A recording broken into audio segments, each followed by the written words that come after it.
안녕하세요. 잠자리에서 듣는 옛 이야기 밤동아 TV입니다. 우리나라는 긴 역사만큼이나 숱한 외세와의 전쟁을 치러왔지요. 그때마다 자신을 희생하여 나라를 지켜낸 훌륭한 인물들과 이름 모를 수많은 영웅들이 있었답니다.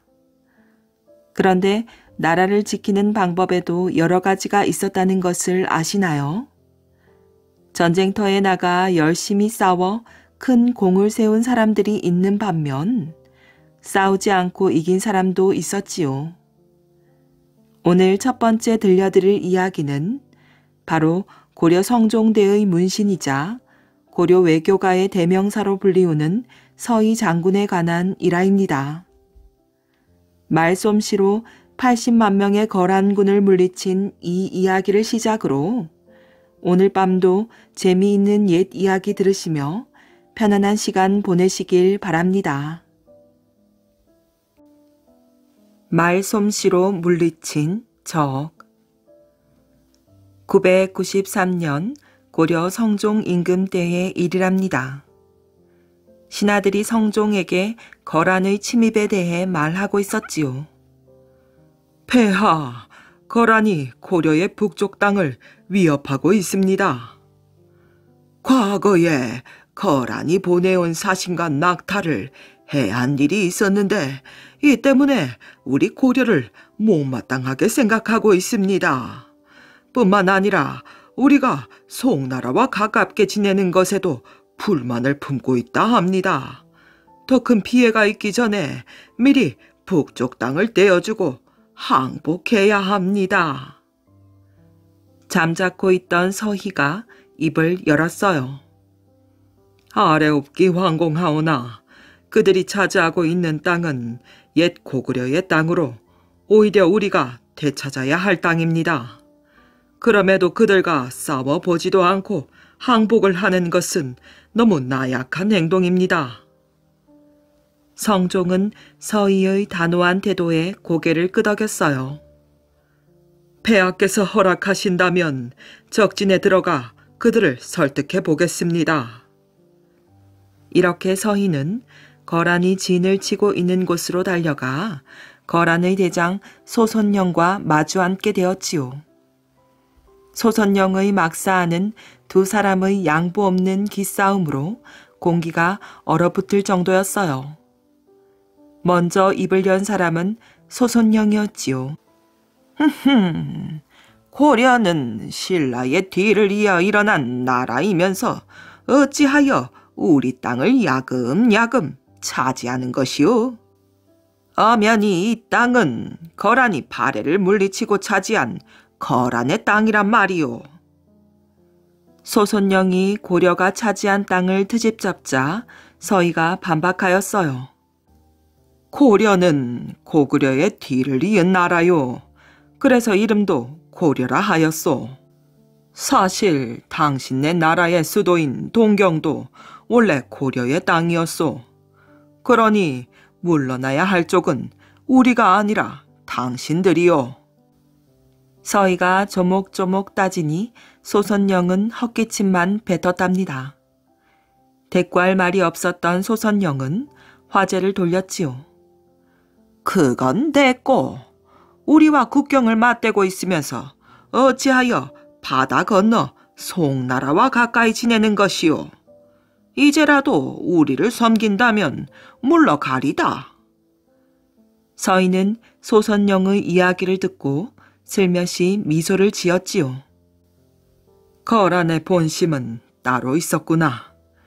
영토를 트집잡지만 사실 우리가 송나라를 섬기는 것이 못마땅하여 자기네 나라와 동맹을 맺자고 하는 것이로군. 그렇다면 서희는 재빨리 머릿속으로 계산을 하였어요. 고려와 거란 사이에는 여진족이 있어 왕래가 어려우니 우리는 송나라와 가까이 지낼 수밖에 없소이다. 그것이 불만이라면 당신들이 압록강을 차지하고 있는 여진족을 몰아내주면 될 것 아니오. 소손영이 눈을 감고 잠시 생각에 잠겼답니다. 서희는 틈을 주지 않고 밀어붙였어요. 거란이 여진족을 내쫓고 압록강 안팎을 고려 땅으로 만들어주면 우리도 마음 놓고 거란과 통할 수 있지 않겠소.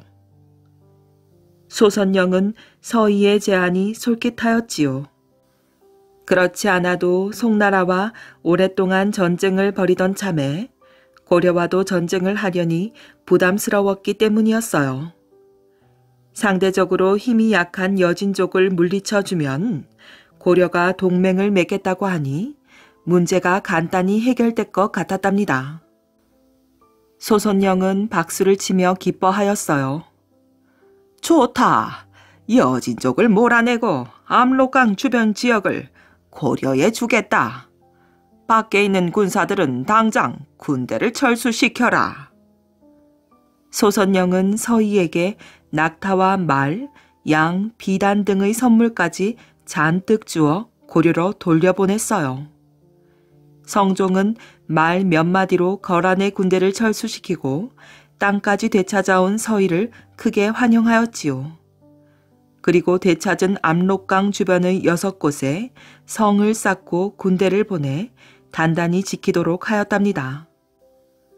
홀로 적진에 들어가 정확한 판단으로 뛰어난 성과를 낸 서희의 외교술이 있었기 때문에 고려는 그 뒤로 오랫동안 압록강 유역을 지킬 수 있었답니다. 산신령이 보낸 의원. 어서 갈아입으세요. 선비 체면에 그렇게 구겨진 옷을 입고 밖에 나가시면 되시겠어요? 부인, 그게 무슨 말이오? 어머님이 벌써 3년째 알고 계시지 않소? 그런데 아들이 구겨진 옷 타령이나 하고 있어서야. 하지만 오늘은 모임이 있지 않습니까? 멀리까지 나가시는데 그렇게 초라하게 입으시면 어떡합니까? 어머니가 편찮으실 때는 밖에 나가는 것도 잘못인 법이오. 죄를 짓는 마당에 옷차림이 좋아 무엇하겠소? 강응정은 끝내 아내의 말을 듣지 않았답니다. 구겨진 옷을 그대로 입고 집을 나섰던 것이지요. 그래야 친구들이 응정의 어머니가 아프다는 것을 기억하고 모임을 빨리 끝낼 거라고 고집을 부렸어요. 저분 고집을 누가 꺾겠어. 어머니 걱정을 하느라 한 달에 한 번 있는 모임도 1년 만에야 겨우 나가시는 분인데. 강응정이 대문 밖으로 나가자 아내는 혼잣말을 하였어요. 강응정은 조선 성종 때 사람이었어요. 은진이라는 곳에 살았지요. 학문이 깊어 많은 선비들이 부러워하였대요. 강응정은 은진 고을 안에서 모르는 사람이 없을 정도로 유명했답니다.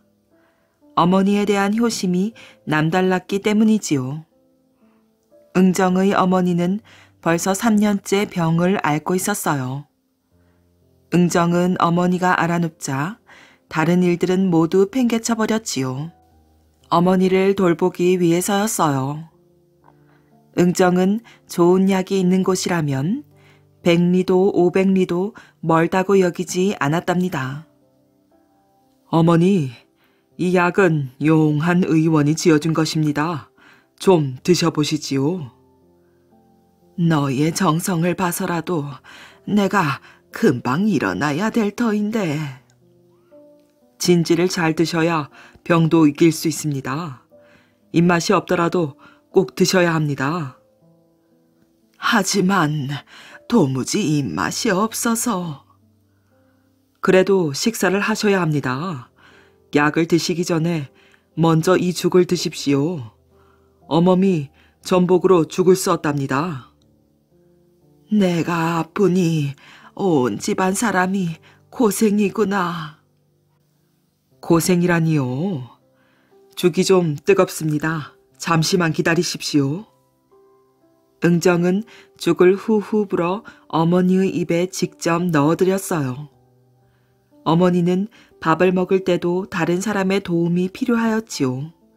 몸에 힘이 없어 혼자서는 일어나지도 못하였거든요.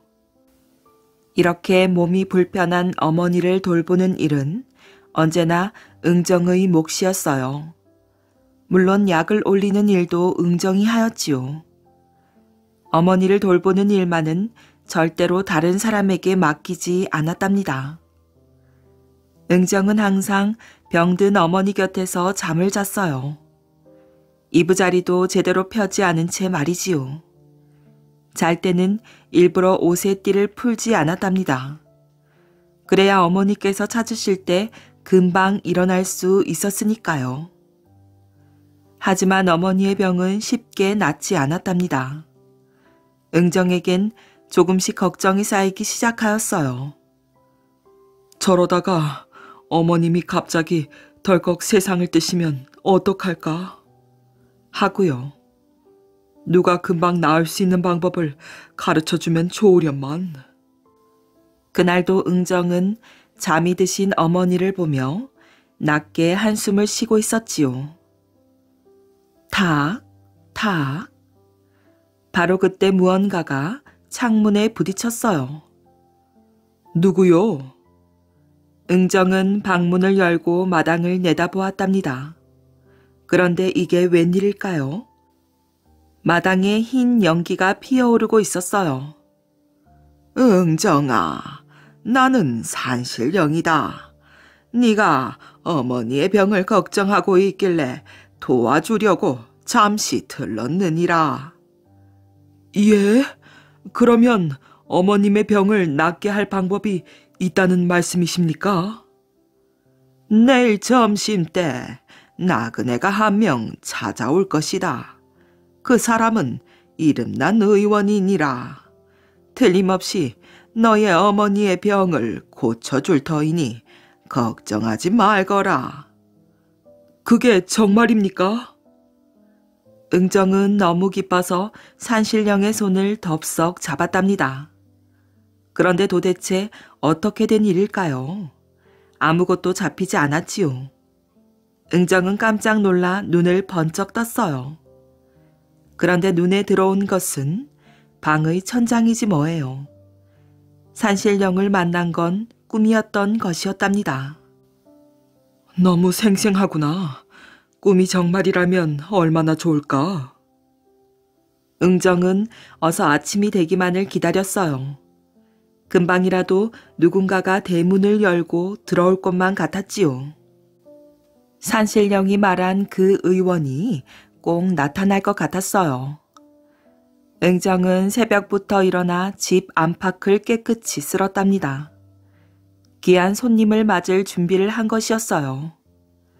점심때가 되자 정말로 누군가가 대문을 두드렸지요. 응정은 버선발로 뛰어나갔어요. 나그네는 15살쯤 되어 보이는 어린 소년이었답니다. 저의 이름은 원이라고 합니다. 윤왕동이라는 곳에 살지요. 먼 곳을 가는 길에 쉴 곳이 마땅치 않아 이 집을 찾아들었습니다. 예, 어서 오십시오. 응정은 소년을 반갑게 맞았어요. 그리고 어머니 이야기를 하였지요. 아, 그렇습니까? 그건 금방 나을 수 있는 병입니다. 종이와 붓을 가져오십시오. 제가 곧 처방을 써드리지요. 소년은 어린 나이에 병을 고치는 법을 배운 용한 의원이었어요. 그래서 소년의 처방대로 약을 지어 먹은 어머니는 금방 병을 떨치고 일어날 수 있었지요. 응정의 효심은 어머니가 세상을 뜬 후에도 변함이 없었답니다. 물론 3년상을 치렀지요. 3년상이란 부모님이 돌아가신 뒤 무덤 옆에 초막을 짓고 거기에 살면서 무덤을 돌보는 일을 말한답니다. 그 일을 3년 동안 계속하기 때문에 3년상이라고 하지요. 응정은 3년상을 지내는 동안에는 눈보라가 몰아치는 한겨울에도 맨발로 지내었어요. 부모를 곁에서 모시지 못하는 죄인이 편히 지낼 수 없다며 버선을 신지 않았던 것이랍니다. 발등이 부르트고 발톱이 빠지는 아픔 속에서도 응정은 부모를 잃은 슬픔만을 생각하였어요. 강응정의 이야기는 곧 널리 퍼져나갔지요. 그래서 나라에서는 그의 집 문에 효자가 사는 곳이라는 것을 알리는 정표를 달아주었답니다. 산신령도 감동한 효자였으니 말이지요. 죽기를 각오하는 자세. 한나라 고조 유방이 아직 황제에 오르기 2년 전의 일이랍니다. 명장 한씨는 유방의 명에 따라 위나라를 쳐부순 다음 조나라로 쳐들어갔지요. 그러자 조나라에서는 20만 명의 군사를 동원하여 조나라로 들어오는 좁은 길목 끝에 성체를 세웠답니다. 한편 첩자를 통해 조나라가 기습 작전을 펴지 않는다는 사실을 알게 된 한씨는 서둘러 좁은 길을 통과하다가 출구를 10리쯤 앞둔 곳에서 일단 행군을 멈췄지요. 이윽고 밤이 깊어지자 한씨는 2천여 명의 기병을 조나라의 성체 바로 뒷산에 숨겨 놓으면서 이 임무를 맡은 장군에게 이렇게 명하였어요. 우리가 내일 조나라의 성체를 공격하다 달아날 것이다. 그러면 조나라 군대가 성을 비우고 우리를 쫓을 것이다. 장군은 그 틈을 이용하여 성체를 점령한 뒤 한나라의 깃발을 세우도록 하라. 그리고 한씨는 1만여 명의 군사를 좁은 길의 출구 쪽으로 보내면서 지금 좁은 길을 빠져나가면 강이 보일 것이다. 가서 강을 등지고 진을 치도록 하여라. 그리고 우리가 싸우다 거짓으로 패하여 그쪽으로 도망을 오면 힘을 합쳐 싸우는 것이 이번 작전이다. 이윽고 날이 밝자 한씨는 본대를 이끌고 성체를 향해 나아갔어요. 한나라 군사가 공격해오자 조나라 군사는 성체에서 나와 대응하였지요. 두세 차례 전투를 벌인 끝에 한신의 부대가 강가에 진을 친 부대로 도망쳤답니다. 그 모습을 성체에서 지켜보던 조나라는 크게 비웃었지요. 아니, 저들이 미친 것이 아닌가. 강을 등지고 진을 치다니 어리석기 짝이 없도다. 이 기회에 저들을 모두 무찌릅시다. 이렇게 하여 조나라는 성체를 거의 비우고 20만 명의 군대 모두를 동원해서 한신의 부대를 무서운 기세로 뒤쫓았답니다. 바로 이때 미리 숨어있던 기병대는 비어있는 성체를 쉽게 차지하고 한나라 깃발을 세웠지요. 한편 앞에서는 20만 대군의 조나라 군대가 몰려오고 뒤에는 강물이 있는지라 도망갈 수도 없는 한나라 군사들은 죽을 힘을 다해 조나라 군사에 대항해 싸울 수밖에 없었답니다. 눈에 불을 켜고 일당백으로 싸우는 한나라 군사에 조나라 군사는 기가 꺾이기 시작하였지요. 할 수 없이 성체로 돌아가려고 보니 웬걸 성체는 이미 한나라의 붉은 깃발이 휘날리는 것이었어요. 조나라 군대는 우왕좌왕하고 결국 전쟁은 한신의 대승리로 끝났답니다. 그날 밤 승리를 기념하는 축하잔치에서 부하 장수들이 배수진을 친 이유를 묻자 한신은 이렇게 말하였지요. 병법에 이르길 죽을 곳에 두어야 사는 길이 있다고 했소. 우리 군사는 이번에 급히 편성을 하여 오합지졸이요. 배수진을 치게 되면 뒤에는 강물이 흐르니 싸움에 져서 죽든지 강물에 빠져 죽든지 죽는 것은 마찬가지이므로 죽기 아니면 살기로 싸움에 임할 것이고 그래서 우리가 이긴 것이요. 오랜 원정을 거듭해 전력이 떨어진 한나라 군대가 20만 대군의 조나라와 불리한 싸움에서 이기기 위한 한신의 작전이 배수진이었던 것이지요. 그래서 배수진은 막다른 골목에 몰린 것처럼 죽기를 각오하는 정신 자세로 싸움에 임하는 것을 의미한답니다. 강이나 바다를 등지고 진을 친다는 뜻의 고사성어 배수진은 어떤 일을 성취하기 위하여 더 이상 물러설 수 없음을 비유적으로 이르는 말이랍니다. 여행자와 네 사람의 젊은이. 옛날 어느 마을에 허풍스런 이야기를 좋아하는 젊은이 네 사람이 있었답니다. 어느 날 잘 차려입은 신사가 이 마을에 찾아왔지요. 그는 여러 곳을 여행하다가 이 마을에 들른 것이었어요. 젊은이들은 그 신사의 멋진 옷이 탐났답니다. 옷을 빼앗을 방법이 없을까 생각한 끝에 신사와 허풍 떨기 내기를 하기로 하였지요. 저희들과 허풍 떨기 내기를 하지 않겠습니까? 젊은이들이 신사에게 다가가서 말을 걸자 신사는 껄껄 웃었답니다. 허풍 떨기 내기라고요? 그거 참 재미있겠는걸? 신사는 네 사람의 제안에 기꺼이 응하였어요. 당신들은 이 내기에 무엇을 걸겠소? 신사가 물었어요. 지는 사람은 자기가 입고 있는 옷을 벗어 이긴 사람에게 주기로 하지요.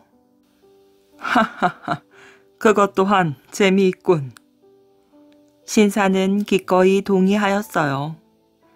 내기의 방법은 서로 허풍스러운 이야기를 하되 상대방의 이야기에 그건 말도 안 돼라든가 도저히 믿을 수가 없군 또는 그런 새빨간 거짓말이 어디 있어 따위의 말을 하는 쪽이 내기에서 지기로 하였답니다.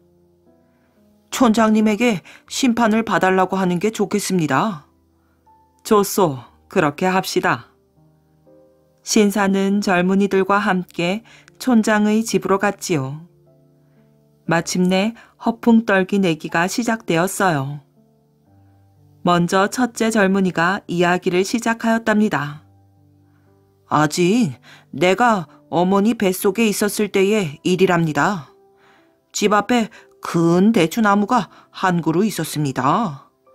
어느 날 어머니는 나무를 바라보며 대추를 먹고 싶다고 했지요. 그러나 아버지는 나무가 너무 높아서 올라갈 수가 없다고 대추를 따주지 않았습니다. 어머니는 형들에게 부탁했지만 형들도 역시 마찬가지였습니다. 어머니가 대추를 얼마나 먹고 싶어 하는지 잘 알고 있는 나는 너무나 화가 났지요. 그래서 어머니의 뱃속에서 뛰어나와 대추나무에 올라가 열매를 땄습니다. 대추를 어찌나 많이 땄는지 어머니가 실컷 먹고 남아서 마을 사람들 모두에게 7개씩 나누어 주었습니다. 그러고도 남은 대추를 문간에 쌓아 놓았는데 산더미 같은 대추 때문에 대문 밖의 풍경이 보이지 않을 정도였습니다. 그런 일이 있었군요. 이 당치도 않은 이야기를 듣고도 신사는 그저 고개를 끄덕일 뿐이었어요. 말도 안 된다라든가 거짓말 마라 따위의 말을 기대했던 젊은이들은 몹시 실망하였지요. 둘째 젊은이가 이야기를 시작하였어요. 내가 태어난 지 일주일쯤 지났을 때의 이야기입니다. 어느 날 숲에 놀러 갔는데 큰 타마린드 나무 한 그루가 눈에 들어왔지요. 그 나무에는 잘 익은 열매가 가지가 휘어질 정도로 열려 있었습니다. 배가 고팠기 때문에 나무에 올라가 열매를 마음껏 따먹었습니다. 그런데 다 먹고 막상 내려오려고 하자 너무 높이 올라갔기 때문에 내려올 수가 없었지요. 나는 하는 수 없이 마을로 되돌아가서 사다리를 빌려왔습니다. 결국 그 사다리를 이용해서 겨우 땅으로 내려올 수 있었습니다. 그런 일이 있었군요. 이 말도 안 되는 이야기를 듣고도 신사는 고개를 끄덕이며 말하였어요. 젊은이들은 또 실망하였지요. 이번엔 셋째 젊은이의 차례가 되었답니다. 제가 성인식을 맞이하기 1년 전의 일입니다. 숲에 갔다가 덤불 속에서 토끼를 발견했습니다. 잡으려고 재빨리 뒤쫓아갔지요. 그런데 꼬리를 잡고 보니 그것은 토끼가 아니라 호랑이의 꼬리였습니다. 온몸에 식은땀이 나더군요. 화가 난 호랑이는 나를 잡아먹으려고 입을 크게 벌렸습니다. 나는 재빨리 두 손으로 호랑이의 위턱과 아래턱을 잡았습니다. 그리고 있는 힘을 다해서 벌렸습니다. 그러자 호랑이의 몸이 글쎄 2개로 쩍 갈라지며 호랑이는 죽어버렸습니다. 이 이야기에도 신사는 그러냐고 하며 고개를 끄덕일 뿐이었답니다.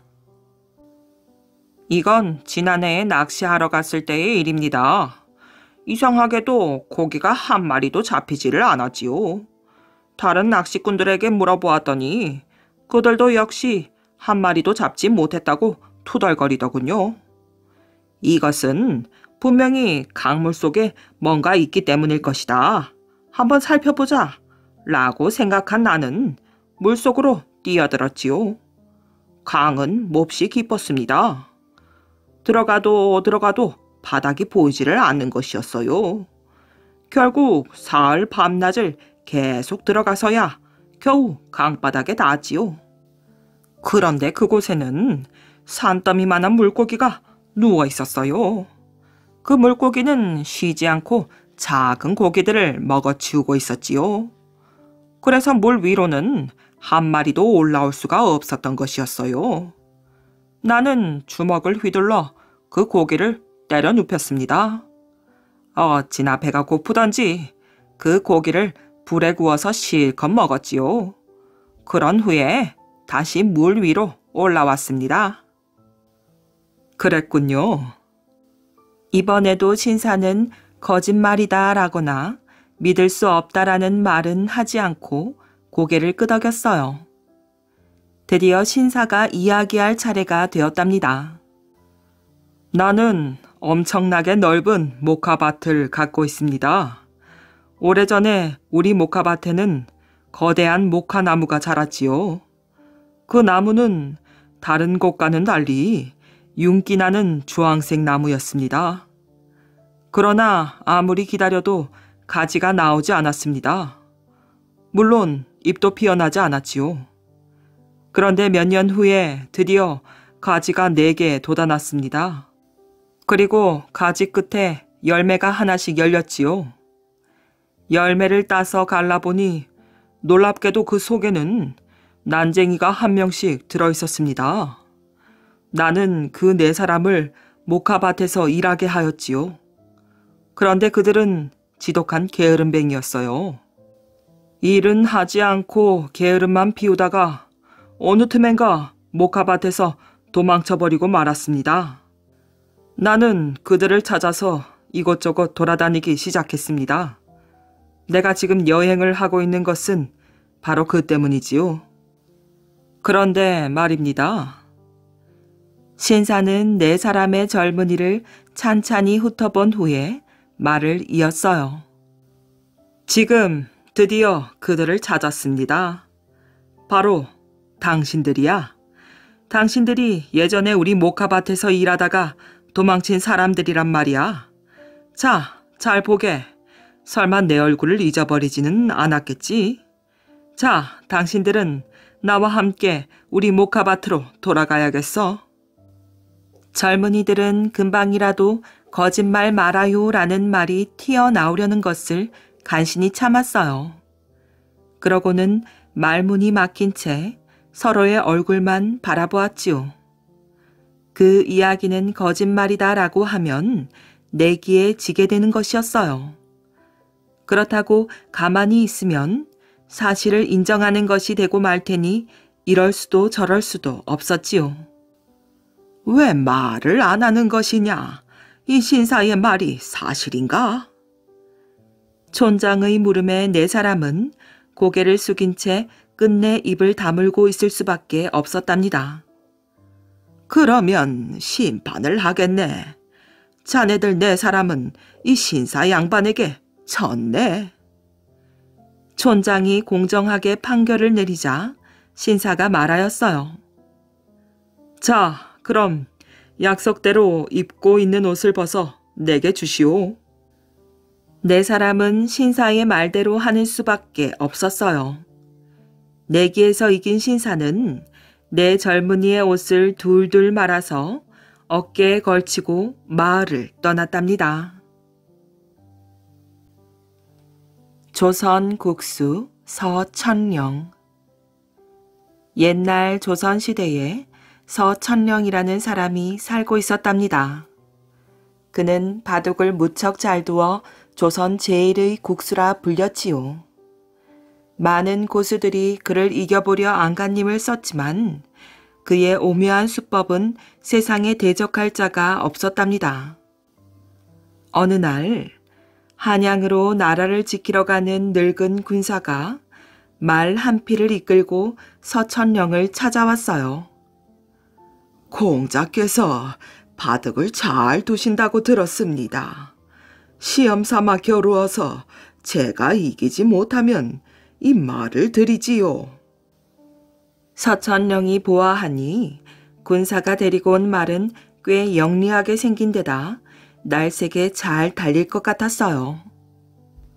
그러시게나. 서천령은 흔쾌히 승낙하였어요.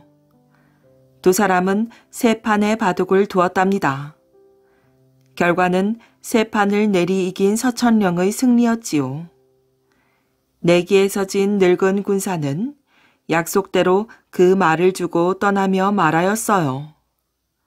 청하건대 공자께서는 이 말을 잘 먹여주십시오. 훗날 일을 마치고 돌아올 때 다시 겨루어 이 말을 돌려받아 갈 것입니다.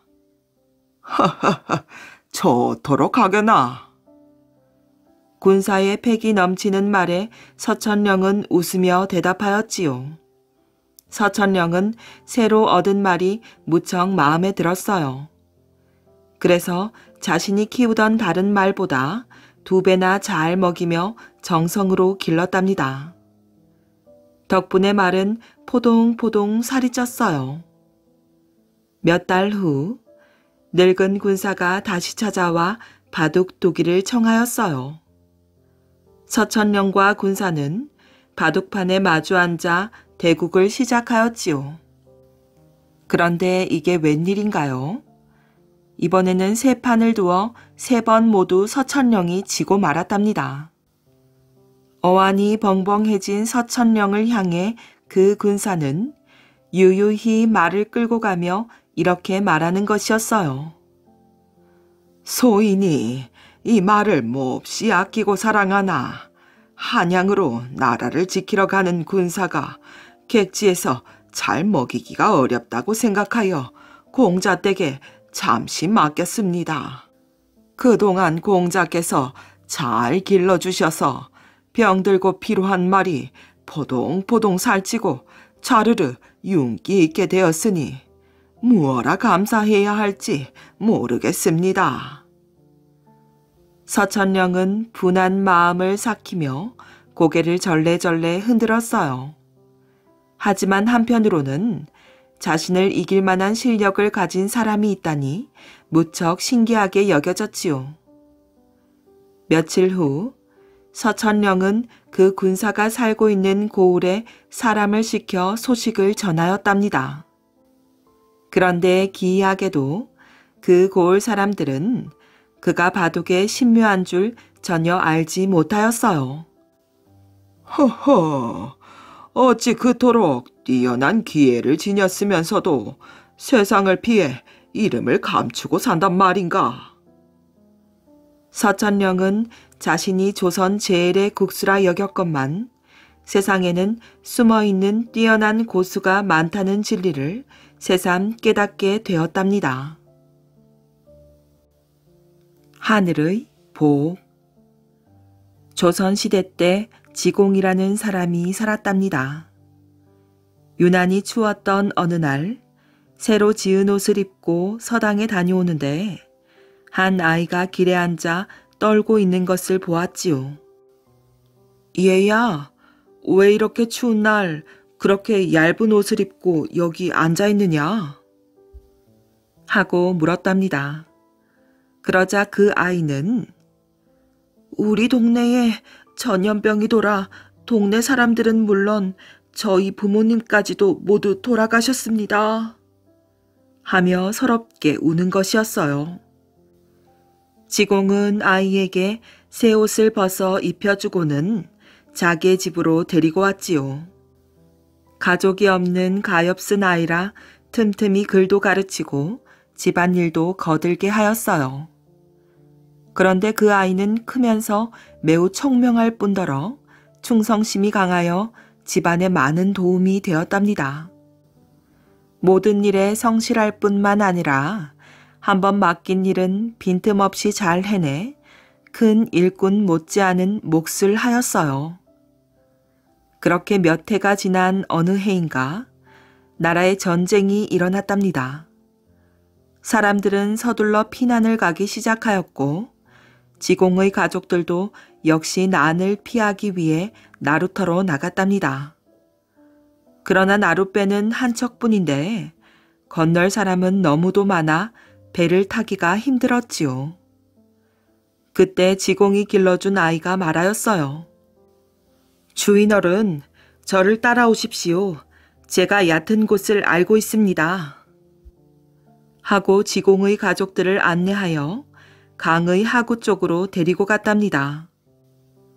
신기하게도 그곳은 다른 곳에 비해 물의 깊이가 얕아 사람이 걸어서 건널 수 있었지요. 얘야, 어떻게 이런 길을 알고 있었느냐? 예, 며칠 전 꿈에 한 노인이 나타나 이 길을 가르쳐 주었습니다. 그러면서 이 길로 가면 살 수 있다고 했습니다. 참으로 신기한 일도 다 있구나. 지공이 어려운 사람한테 베풀어준 착한 일이 이런 기적 같은 결과를 낳은 것이지요. 물론 그 덕분에 지공의 가족들은 난을 무사히 피할 수 있었답니다. 약혼자를 살린 여인. 서울을 지키고 있는 북쪽에 우뚝 서 있는 삼각산. 이 산을 보면 누구라도 그 아름다움과 신령스러움에 감탄하겠지만 그 산 속에 신기한 귀신풀이 있었다는 사실을 알고 있는 사람은 그리 많지 않답니다. 때는 1392년 이성계가 고려 왕조를 무너뜨리고 조선 왕조를 세웠을 때 거기에 복종하지 않은 많은 사람들이 죽임을 당하였지요. 그 당시 병부상서 벼슬자리에 있었던 김한유도 그런 희생자 중의 한 사람이었어요. 자, 김한유를 죽였으니 이번에는 그의 가족을 죽이러 가자. 포도대장은 군졸들을 거느리고서 100여 칸도 넘는 김한유의 큰 집을 습격했답니다. 옛날엔 아이, 여자, 늙은이 할 것 없이 죄 지은 사람의 온 가족 일가를 몰살했던 것이었지요.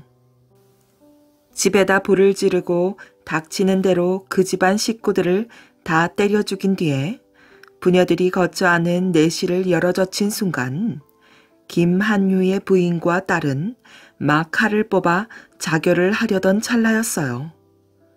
참으시오, 참으시오. 포도대장은 급히 그 칼을 빼앗아 내던졌어요.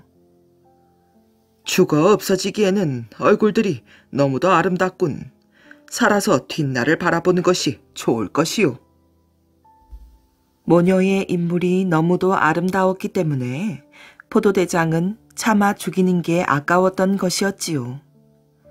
그러나 부인과 딸은 죽음보다 더 많은 고통을 받고 살아야 하는 신세가 되었답니다. 이성계는 이 두 사람의 목숨을 붙여준 대신에 어떤 굴욕도 참고 살아야 하는 관기로 삼은 것이었지요. 관기란 궁중에서 노래나 춤을 추어주면서 어떤 욕된 요구라도 다 들어주어야 하는 천한 소임인 것이었어요. 부인의 딸은 그러한 나날 속에서도 항상 머리에서 떠나지 않는 것이 있었으니 그것은 약혼자에 대한 생각이었답니다. 어릴 때부터 약속이 되어 있었던 이명우와 나하고는 앞으로 어떻게 되는 것인가? 호접한서 벼슬에 있던 이승환이란 사람은 본시 김한유와 친한 친구였지요. 그래서 그의 아들과 김한유의 딸 간에 어릴 때부터 약혼이 되어 있었던 것인데 이제 김한유는 이성계에게 반대했다고 죽어 없어졌고 이승환은 이성계 밑에서 벼슬을 그대로 눌러 하고 있는 것이었지요. 이승환이 그 아들을 다른 곳으로 장가들이려 하자 그의 아들 이명호는 단연코 아버지의 명령을 거역하였어요. 아버님, 약속이란 하늘도 다 알고 있는 것입니다. 한번 정해둔 약혼자가 있는데 저는 그 약속을 배반하고 다른 곳으로 결혼할 수는 없습니다.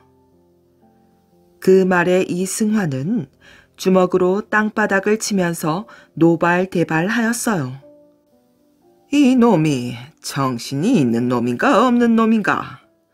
이놈아, 채통 지키는 일이 그 무슨 일보다도 더 중한 놀이가 역적 집안의 딸자식과 혼인을 하다니 될 법이나 한 말이더냐. 내 말을 듣지 않는 놈은 내 자식이 아니니 내 눈앞에서 당장 꺼지거라. 그러나 약혼자에게만 마음이 굳어있는 이명호는 아버지의 어떤 호령에도 겁내지 않고 관기가 되어 있다는 약혼자와 그 약혼자의 어머니를 구출해낼 궁리에만 온 마음을 다 쓰고 있었지요.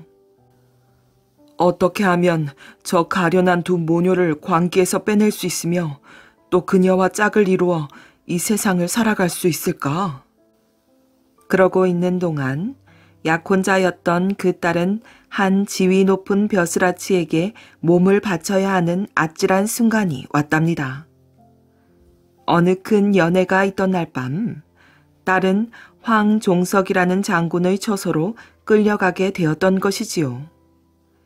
황 장군의 처소를 향해 사뿐사뿐 걸어가고 있는 딸의 품 안에는 한 자루의 비수가 감춰져 있었답니다.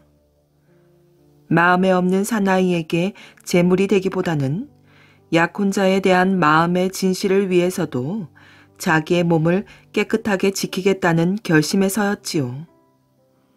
황 장군이 촛불을 대낮같이 켜놓고서 아름다운 얼굴의 여인이 들어오기를 기다리고 앉아있는데 벼랑간 문 앞에서 퍽 하고 사람 쓰러지는 소리가 들려왔답니다. 이게 무슨 소린가? 영창문을 드르릉 열고 내다보았더니 그것은 애타도록 기다리고 있었던 관기인 것이지요. 가슴에 꽂혀있는 비수를 뽑아내면서 관기를 부르고 흔들어 보았지만 이미 숨은 끊어지고 난 뒤였답니다. 이 소식을 듣고 급히 달려온 어머니는 딸을 안고 볼에다 볼을 부비면서 한마디 부르짖었지요. 정말 내 딸이로구나. 그렇지. 구차한 목숨을 부지하기보다는 차라리 죽음으로 절개를 지키는 것이 사람의 도리인 것이니라. 그러던 부인도 그 자리에서 스스로 목숨을 끊고 죽었답니다. 이제는 하나 의지하고 있던 딸에까지 죽고 없어졌으니 이 세상에 살아남아 있어야 할 이유가 없다고 생각한 것이었지요. 같은 처지에 있던 여러 기생들은 절개를 지키기 위해 스스로 목숨을 끊은 이 모녀 두 사람을 너무나도 가엾게 생각하여 상청을 차려놓고 그들의 영혼을 달래어 주었답니다. 광기 아닌 서울 안의 다른 기생들도 모두 와서 술을 붓고 절을 하곤 돌아갔지요. 그러고 있던 20하루째가 되는 날이었어요. 그날 밤에도 동료 광기들은 죽은 모녀의 상청 앞에 앉아 이야기들을 해가며 시간을 보내고 있는데 벼랑간 상청 안방에서 흑흑흑 하고 여자 우는 소리가 들려왔답니다. 이 괴상한 울음소리에 전신이 오싹하고 머리끝이 쭈뼛해진 광기들은 혼비백산이 되어서 엎어지고 자빠지며 도망을 치느라 정신들이 없었답니다. 그날은 김한유 대감의 딸의 약혼자였던 이명호가 아버지의 명령에 못 이겨 아버지가 정해준 병조 판서 김태전 대감의 딸한테로 장가를 드는 날이었던 것이지요. 이명호는 처음부터 아버지의 명령에 반대를 하고 있었던 것이지만 이왕의 약혼자였던 여인이 지금은 죽고 없을 때이라 하는 수 없이 아버지의 명령을 쫓아 새로 정한 김태전 대감의 딸에게로 장가를 들었던 것이에요. 그런데 괴이한 일이 또 하나 생긴 것은 첫날 밤에 신부가 갑자기 말을 못하고 사지를 부들부들 떨면서 몸이 불덩어리같이 뜨거워지는 것이었답니다. 그날 밤뿐 아니라 그 다음날 밤도 그랬고 또 그 다음날 밤도 그랬답니다. 세상에, 멀쩡했던 사람이 벼랑간에 저 모양이 되다니 알다가도 모를 일이에요. 의원을 불러 약을 써도 소용이 없으니 이 일을 어떻게 하면 좋아요? 그런 게 아닐세. 죽은 약혼자였던 김씨 여인이 화를 내어 이런 장난을 하고 있는 겐지 모를 일이야. 듣고 보니 그러네요. 그 말이 옳은 것 같습니다. 여자가 원한을 품으면 5, 6월에도 서리가 내린다는 속담이 있지 않았습니까? 좋아해 오던 자기를 잊고 새 신부에게 마음을 빼앗기고 있으니 두 사람이 모두 미워 그런 장난을 하고 있는 건지도 모릅니다. 아닌 게 아니라 신랑인 이명호도 낮에 말에서 떨어진 일이 있었는데 얼굴에서 흐르는 피가 닷새도 지나고 엿새도 지나도 멈추질 않았지요. 많은 의원들이 부름을 받고서 와보았지만 그들은 하나같이 이때까지 10,000가지 병을 다 보아왔어도 이런 병은 한 번도 본 일이 없다면서 손바닥을 털털 털고는 가버렸답니다. 신랑과 신부가 다 이 모양이었으니 집안이 조용할 까닭이 없었지요. 온 집안에 차 있는 것이란 근심과 한숨뿐이었답니다. 신랑은 곧 죽을 것 같이 위독하였어요. 그런 다음에 어느 날은 또 이상한 일 하나가 생겨났지요. 밤이 오래되어 막 잠자리에 들려고 하는데 벼랑간 찬바람이 휙 일고 정신이 혼미해지더니만 신부인 김씨의 눈에 두 귀신의 모습이 비쳤답니다. 더 알아볼 것도 없이 그것은 죽은 김한유 대감의 부인과 그 부인의 따님이었던 것이지요. 그날은 두 모녀가 죽은 지 99번째 되는 날이었답니다. 괘씸한 인간 같으니라고 약혼녀에 대해서는 씻은 듯이 잊고서 새 여자와 사랑에 빠져 있으니 이명호란 놈이 쓸개 빠진 놈이지 무엇이냐. 그래서 내가 그 두 사람에게 벌을 주고 있는 것이다. 어머니 되는 여인이 딸을 보고서 하는 말이었어요. 어머니, 그래도 저는 피가 멎질 않아서 고통당하고 있는 저 이명호가 너무 가련한 것 같습니다. 부인이 혀를 쯧쯧 찼답니다. 쓸개 빠진 인간은 이명호 한 놈뿐이 아니구나. 너도 바로 그런 인간이란 말이다. 어째서 인간이 사랑할 줄만 알고 미워할 줄은 모르는 것이냐. 그렇지만 어머니, 이명호가 너무 가련하지 않습니까? 저도 한때는 그가 미웠지만 그를 사랑하고 있는 마음에는 변함이 없습니다. 전 어떻게 하더라도 이명호를 도와주고 싶어요. 어머니, 부탁입니다. 어떻게 그 사람을 구해줄 방법이 없습니까? 부인은 한참 동안 말을 안고 있다가 입맛을 쩝쩝 다셨답니다. 네 마음이 꼭 그러하다면 그를 살려낼 길이 아주 없는 것은 아니다만. 딸은 어머니의 가슴에 매달렸어요. 어머니, 그 살려낼 길이 무엇이어요? 어머니, 어서 그 길을 가르쳐 주세요. 부인은 뜸직뜸직하게 느린 어조로 방법을 일러주었지요.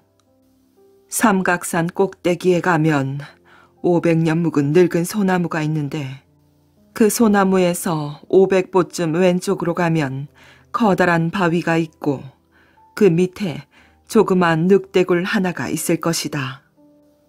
그 늑대굴이 어떻다는 것이지요? 그 굴 안에 풀들이 나 있는데 성혈초라 하여 제비풀 비슷하게 생긴 풀이 있단다. 그 풀을 캐어다가 정성을 들여 다려 먹이면 병자가 곧 나 일어나게 될 것이다. 어머니, 고맙습니다. 이 말을 들었다면 신부가 반드시 밝은 날에 사람을 보내어 그 약초를 캐어오게 할 것입니다. 어느새 닭 울음소리가 들려오자 두 여인의 그림자는 온데간데가 없고 신부는 겨우 꿈인지 생시인지 모를 환각에서 깨어날 수가 있었답니다. 신부 김씨는 다음날 친히 삼각산으로 올라갔지요. 남을 시키는 것은 정성이 부족한 일이라 생각했기 때문이에요. 과연 제비풀을 닮은 풀이 있었기로 그 풀을 캐어다가 정하게 다려 남편에게 먹였더니 신랑 이명호는 거짓말같이 몸을 털고 일어나서 멀쩡한 사람으로 되돌아왔답니다. 우리 모두 이렇게 무사하게 된 것은 죽은 그분이 도와주신 덕분이어요. 이명호의 부부는 매년 죽은 두 여인의 제사를 지내주었어요.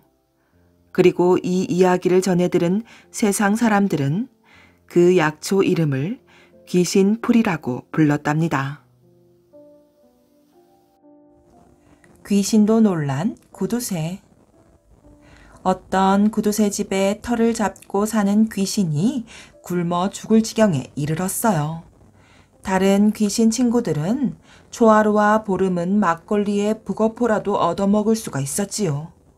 더 재수 좋은 귀신은 고사다 푸닥거리다 하여 떡이니 술을 푸짐하게 얻어먹었어요.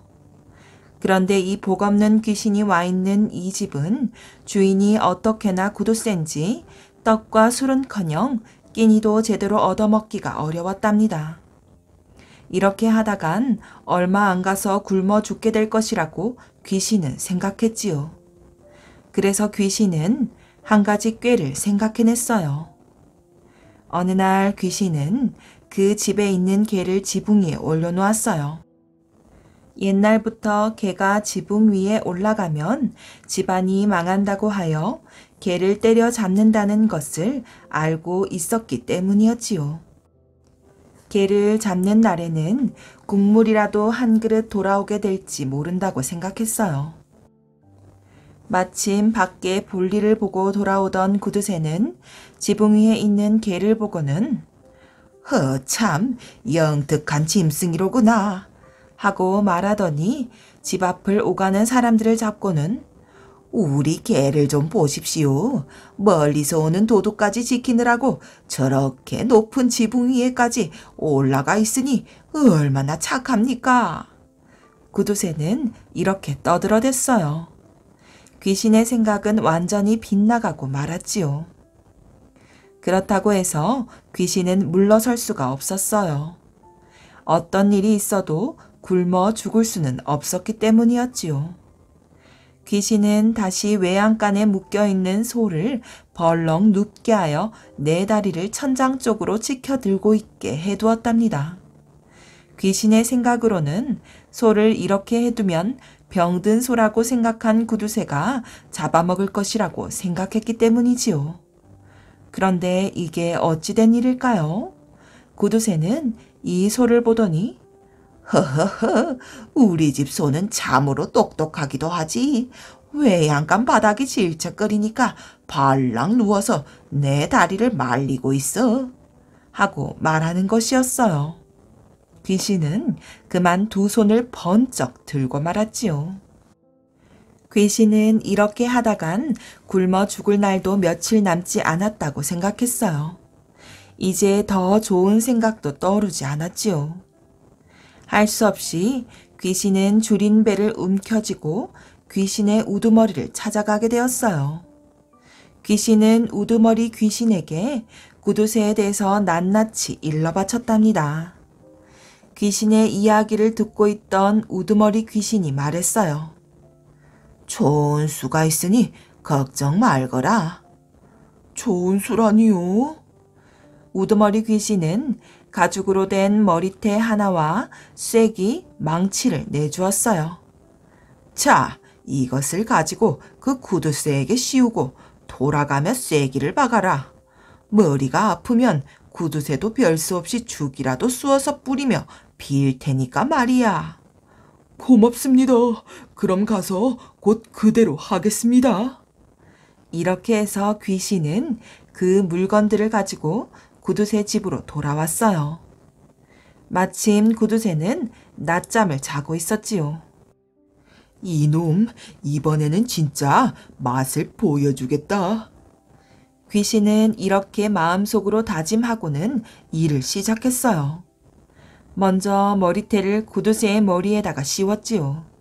그리고 관자놀이에다 굵은 쐐기를 세게 박았어요. 그러자 갑자기 구두쇠는 벌떡 일어나 앉더니 죽는 소리를 내기 시작했어요. 아이고 골이야. 갑자기 왜 이렇게 골이 아프지? 아이고. 구두쇠는 이렇게 말하면서 얼굴을 찌푸렸답니다. 그러자 귀신은 더 힘차게 구두쇠의 머리에 연신 쐐기를 박았어요. 아이고 골이야. 구두쇠는 이제 더 큰 소리를 지르며 방구석을 헤매고 다녔지요. 집안 식구들이 하나 둘씩 모였어요. 맛이 어떠냐? 지금까지 내 놈한테 아무것도 얻어먹지 못한 원수를 톡톡히 갚아주겠다. 귀신은 신바람이 났어요. 그래서 귀신은 쐐기를 자꾸만 박았답니다. 아이고 나 죽겠다. 구두쇠는 금방 죽을 것 같은 얼굴을 하고 있었어요. 이마에서 콩알 만한 땀방울이 굴러 떨어지고 있었지요. 얘들아, 대체 이놈의 골속이 어떻게 되었느냐? 구두쇠는 고래고래 소리를 질렀어요. 그럴수록 귀신은 더 신나게 쐐기를 박았답니다. 이놈, 이젠 죽이라도 쑤어서 귀신에게 빌겠지? 하고 생각하니 기쁘기 짝이 없었어요. 이놈의 골속이 어떻게 되었는지 도끼로 쪼개보면 시원할 것 같구나. 아이고 골이야. 얘들아, 마당에 있는 도끼 좀 가지고 오너라. 귀신은 이 말을 듣고서 그만 깜짝 놀라고 말았어요. 죽이라도 쑤어 귀신에게 빌 것이라고 생각했는데 도끼로 자기 머리를 쪼개겠다고 하니 정말 지독한 구두쇠라고 생각했지요. 무엇을 하느냐? 빨리 도끼를 가지고 오라니까. 큰일이 났어요. 구두쇠가 죽는 것은 상관없지만 그렇게 되면 우두머리 귀신한테서 빌려온 머리태와 쐐기가 망가지게 되거든요. 이 물건들은 쓰고 난 다음에 꼭 돌려주기로 되어 있었던 거예요. 안 되겠다. 어서 벗겨가야지. 이렇게 생각한 귀신은 얼른 머리태와 쐐기를 벗겨가지고 달아났어요. 물론 간 곳은 우두머리 귀신이 있는 곳이었지요. 그래, 일은 잘 되었겠지? 우두머리 귀신이 빙그레 웃으며 물었어요. 말씀 마십시오. 그 구두쇠는? 귀신은 지금까지 있었던 일을 처음부터 끝까지 이야기하였어요. 그러자 얘기를 듣고 난 우두머리 귀신은 길게 한숨을 쉬고는 너는 참으로 복 없는 귀신이로구나 하고 말했더랍니다.